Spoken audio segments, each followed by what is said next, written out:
Hello friends, আবার তোমাদের মাঝে চলে আসলাম অন্যরকম একটি ভিডিও নিয়ে। গ্রামের বাড়িতে এসেছি। এই তো এটা হচ্ছে আমার মামার বাড়ি। আমার মামাতো ভাইয়ের বুড়া দেখো কত কাজ করে। গ্রামের বাড়িতে দুয়ারে উঠোনে এভাবে গোবর দিয়ে লেপে দেয় যাতে ধুলাবালু একটু কম হয়।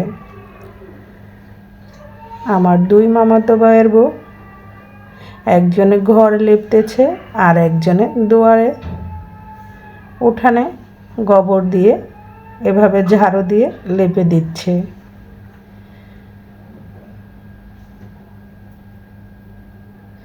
কারণ বাড়িতে আজ মহাপ্রভুর অনুষ্ঠান ছিল, সেই কারণেই পুরো উঠান এভাবে গোবর দিয়ে লেপে দিচ্ছে।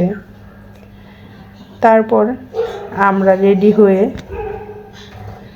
কোথায় যাব সেটাই তোমাদের সাথে শেয়ার করব।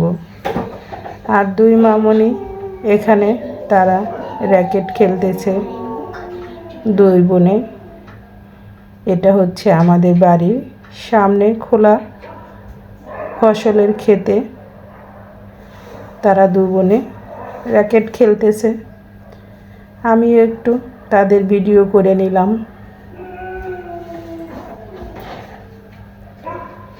তারপরে আমরা রেডি হয়ে যাব সাটুরিয়া হাটের বাজারে। এই তো রেডি হয়েও আমরা দুজন চলে যাচ্ছি। সাথে আছে মামাতো ভাই, তিনজন মিলে যাচ্ছি মায়ের শ্রাদ্ধ অনুষ্ঠানের কিছু বাজার করতে। আর সাটুরিয়া বাজারে, কারণ সাটুরিয়া বাজারে বৃহস্পতিবার হাট লাগে এবং এই হাটের বাজারে অনেক কিছু পাওয়া যায়। আর রাস্তা দিয়ে যেতে যেতে একটু ভিডিও করে নিলাম। এটা বিশাল বড় একটা পুকুর, দেখতে খুবই ভালো লাগতেছিল।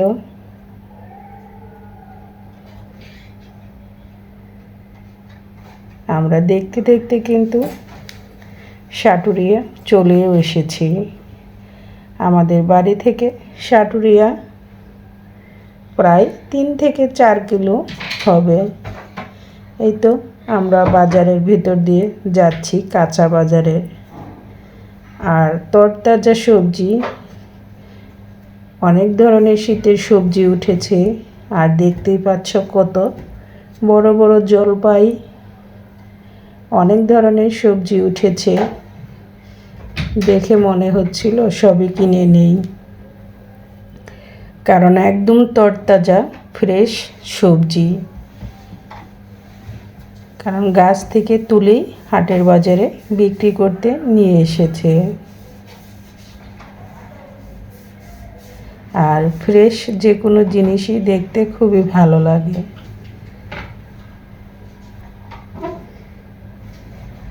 আমরা এখন কাপড়ের মার্কেটের ভিতরে ঢুকে পড়েছি। ঢুকে এখান থেকে মায়ের শ্রাদ্ধ অনুষ্ঠানের কিছু কাপড় লাগবে। ঠাকুরকর্দা লিস্ট করে দিয়েছে, সেই লিস্ট অনুযায়ী এখান থেকে কিছু নতুন কাপড় নিতে হবে। সাটুরিয়া বাজারে ওনাদের দোকানটা আমাদের খুবই পরিচিত। ছোটোবেলা থেকেই ওনাদের কাছ থেকে দেখেছি মা কাকিরা কাপড় চোপড় কিনতে। কাপড় চোপড় নেওয়া শেষে চলে এসেছি মাটির হাঁড়ি পাতিলের দোকানে, কারণ মহাপ্রভুর ভোগের জন্য মাটির প্লেট গ্লাস লাগবে। তাই তো এখান থেকে কিনে নেব লাগতেছিল। অনেক দিন পরে মাটির হাঁড়ি পাতিলগুলো এভাবে দেখতে পেলাম। আর তোমাদের সাথেও শেয়ার করতেছি। অনেক ধরনের এখানে হাঁড়ি, কলসি, ঢাকনা মাটির পাতিল এবং চিথি পিঠে এবং সাজের পিঠে বানানোর জন্য অনেক ধরনেরই জিনিস। আর এগুলো কি দেখতে পাচ্ছ, এগুলো হচ্ছে আমাদের এলাকাতে খোল বলে। এগুলো দিয়ে গরুকে খাওয়ানো হয়, জমিনে সার হিসাবে ব্যবহার করে, মাছের খাবার হিসাবে দেয়। এটা সর্ষে থেকে এই খোলগুলো তৈরি করে। আর এখানে বাঁশের তৈরি অনেক ধরনের আসবাবপত্র তৈরি করা আছে, দেখতেই পাচ্ছ কত ধরনের মাটির জিনিসপত্র। এখান থেকে আবার চলে আসলাম মুদির দোকানে, সেখানেও কিছু কেনাকাটা আছে, তাই তো সেখান থেকেও কিছু কেনাকাটা করব।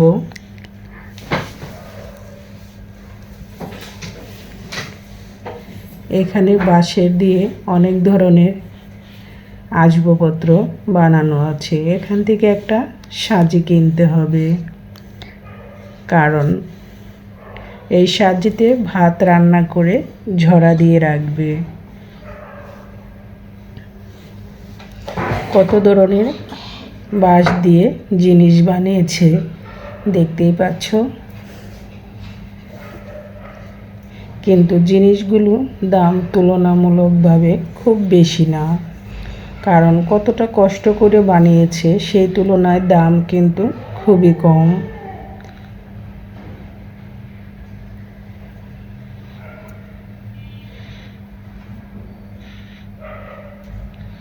এখান থেকে আমাদের সাজি কেনা শেষ। এই তো আমার মামাতো ভাই তোমাদের দেখাচ্ছে। আবার চলে আসলাম স্টিলের জিনিসের দোকানে, কারণ এখান থেকেও কিছু জিনিস কিনতে হবে। সবই কিন্তু মায়ের বার্ষিক শ্রাদ্ধ অনুষ্ঠানে লাগবে, ঠাকুরকর্তার লিস্ট অনুযায়ী কিনতে এসেছি। ওখান থেকে কেনা শেষে চলে এসেছি আমরা মশলাপাতির দোকানে। এখান থেকে মশলাপাতি যা যা লাগবে সবই নিয়ে নিব। এবং এই হাট বাজারে শুধু বৃহস্পতিবারে এভাবে মশলার দোকানগুলো এখানে বসে এবং দাম খুবই কম, পাইকারি দরে এখান থেকে সবই কেনা যায় এবং মশলাগুলো খুবই সুন্দর, একদম ফ্রেশ। ঠাকুরকর্তা যা যা লিস্ট দিয়েছে সব মশলাপাতি আমাদের কেনা শেষ। আর আমার মামাতো ভাই, হাজব্যান্ড, ওরা দুজনে এখান থেকে কাঠবাদাম খেয়ে দেখতেছিল এগুলো ভালো কিনা। আবার চলে এসেছি কাঁচা বাজারে, কারণ কাঁচা বাজার থেকে কিছু সবজি নিতে হবে।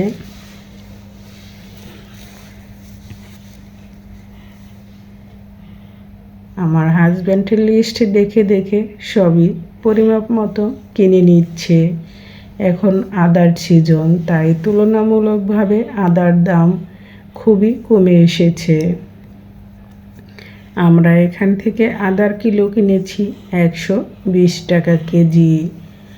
আর এখন নেওয়া হচ্ছে বেগুন। বেগুনগুলো খুবই সুন্দর এবং তরতাজা।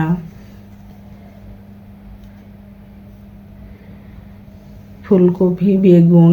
আবার চলে এসলাম ডালের দোকানে, কারণ এখান থেকে অনেক ধরনের ডাল কিনতে হবে।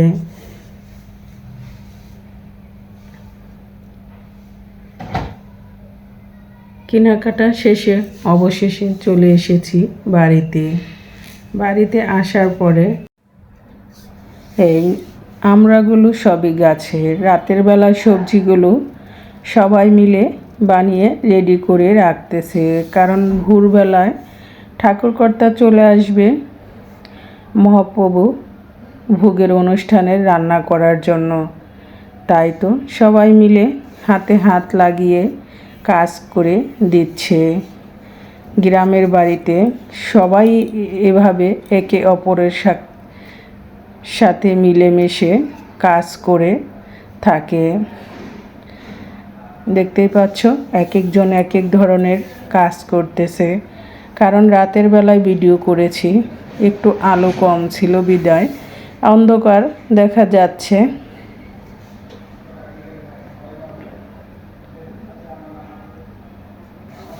এই তো দেখতেই পাচ্ছ সবজি টবজি সবই কেটে রেডি করে রেখেছে। কেমন লাগলো আজকের ভিডিওটি তোমাদের কাছে অবশ্যই কমেন্টস করে জানাবে। ঈশ্বরের অশেষ কৃপায় মায়ের বার্ষিক শ্রাদ্ধ অনুষ্ঠানটা অনেক সুন্দরভাবেই হয়েছে। আর আমিও অনেক খুশি যে মায়ের শ্রাদ্ধ অনুষ্ঠানটা সুন্দরভাবে করতে পেরেছি ভগবানের আশীর্বাদে। ভগবানের কাছে প্রার্থনা করি যেন আমার বাবা মার আত্মাকে ভগবান ভালো জায়গায় স্থান দেয়, তাদের স্বর্গবাসী করে, তাদের যেন উপরে ভালো রাখে।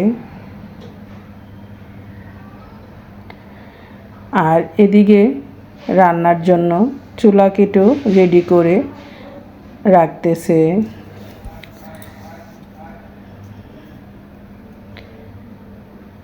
বলে 10-এর লাঠি 1-এর বোঝা, তাই 10-এ মিলে কাজ করলে কোনো কাজই গায়ে লাগে না। যদি ভিডিওটি তোমাদের ভালো লাগে অবশ্যই লাইক কমেন্ট শেয়ার করে পাশে থাকবে।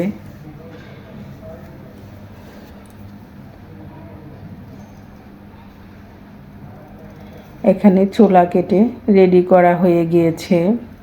এর পরবর্তী ভিডিও তোমাদের সাথে শেয়ার করব। ঠাকুরকর্তা রান্না বান্না, মহাপ্রভু ভোগের প্রসাদ সবই তোমাদের সাথে শেয়ার করব। সবাই ভালো থেকো, সুস্থ থেকো। আবার দেখা হবে তোমাদের সাথে নতুন ভিডিও, নতুন রেসিপিতে।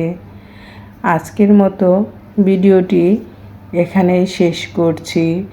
এর পরবর্তী নতুন ভিডিও নিয়ে তোমাদের মাঝে আবার ফিরে আসব।